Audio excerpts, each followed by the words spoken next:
Hello, my name is Michelle Connolly and I'm a mixed media artist, and I have a studio here in Marrickville in the Inner West. It's a nice bright room that I have here in this warehouse building with several other artists. It's a great art community. I enjoy communicating with the other artists and sharing ideas.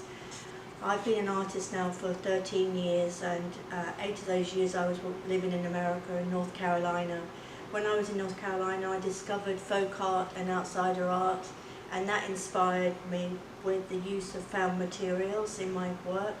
So often what happens now is over the period of time, I collect objects and materials to incorporate into my work, and sometimes I'm lucky enough for people to donate me things like this cheese grater that I made into the body of this figurine.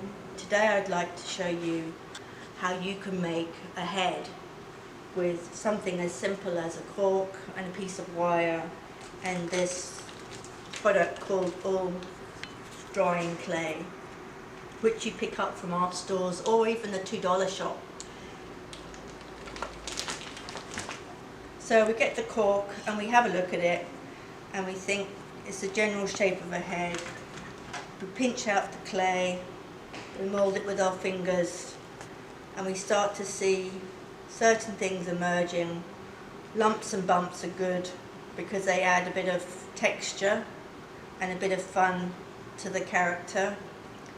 I enjoy making them with big noses or eyes, but you decide, because it's your head that you're making, how you would like it to emerge. It's trial and error. It's an experiment with pinching the clay into the cork, figuring out where the mouth goes. It's okay if it's not in the exact position of a real head.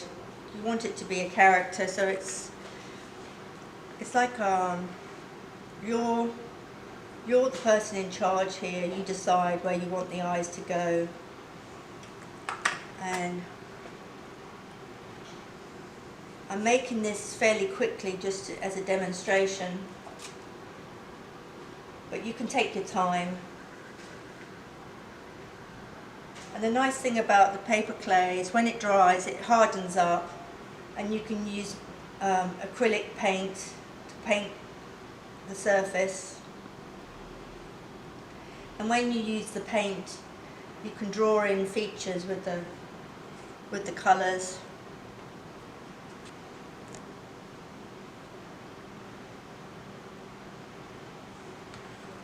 So you're pinching it off and you're covering the surface, and you're looking at it and you're thinking to yourself, what can I do to add more features?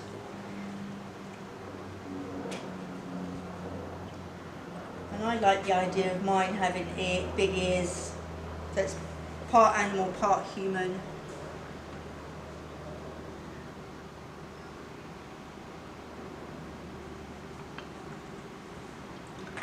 And then whatever you have at hand on your work table,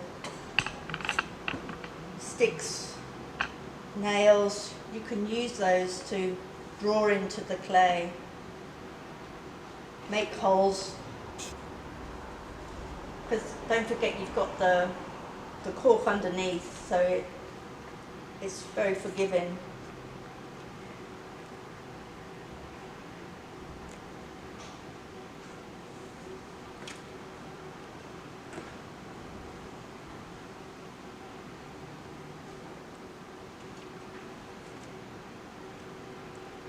Once you've got it to a certain coverage, you can then leave it down to one side and maybe start looking at things that you can use as the rest of the body parts. And here on my table I've got things like very simple cardboard with bright yellow feathers. Somebody gave me a bag of feathers and I thought, what am I going to do with those? And I glued them onto the cardboard and cut the cardboard into 2 sections. So theoretically I've got 2 body parts that can happen with the wire heads.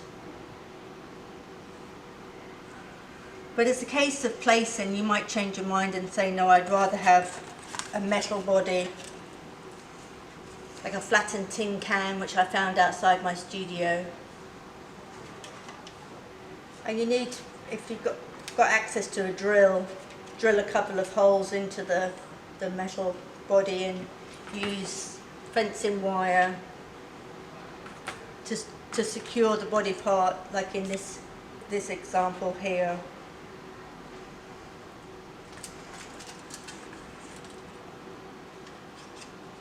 So I often make a number of these heads,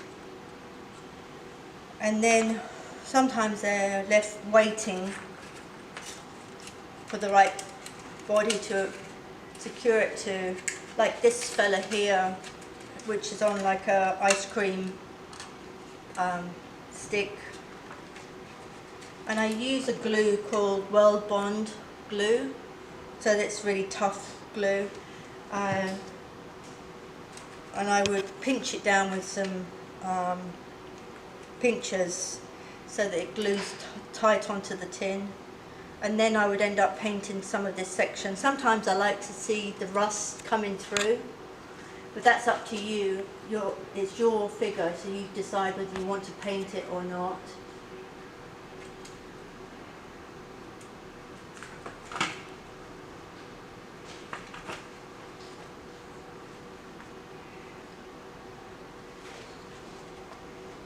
So when the head is dry, then you decide what colours you're going to use, like this brilliant red. Oh, I think I might give him big red lips, and like bring out the eyes with the black. So you paint the head up. Something like this little clown boy.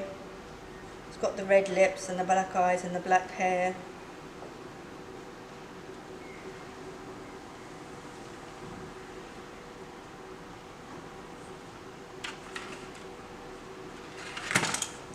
The zipper, I bought a bag of zippers the other day from Reverse Garbage, and they're a lot of fun to use as legs.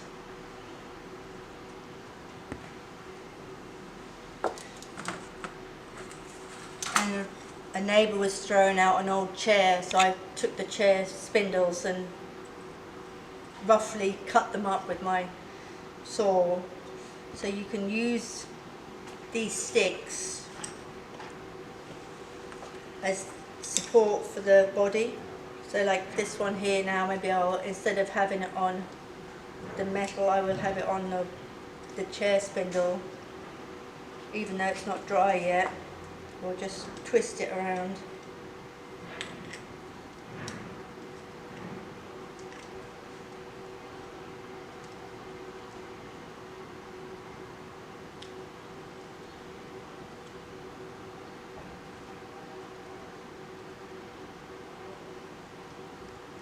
He's looking a little bit battered. We can add some more paper clay to him, or you decide with like your head that you're making, you might want it to be more refined, so you would take longer obviously to make delicate features.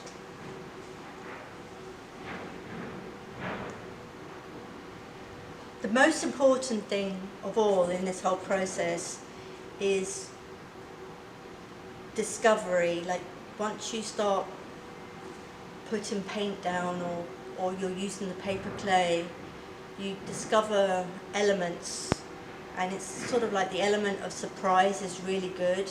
Like that's when you're at play, that you're really enjoying yourself making the object. So have fun and enjoy the process, and when you're make multiples actually, because the more you make, the more you'll discover. It's a really fun process.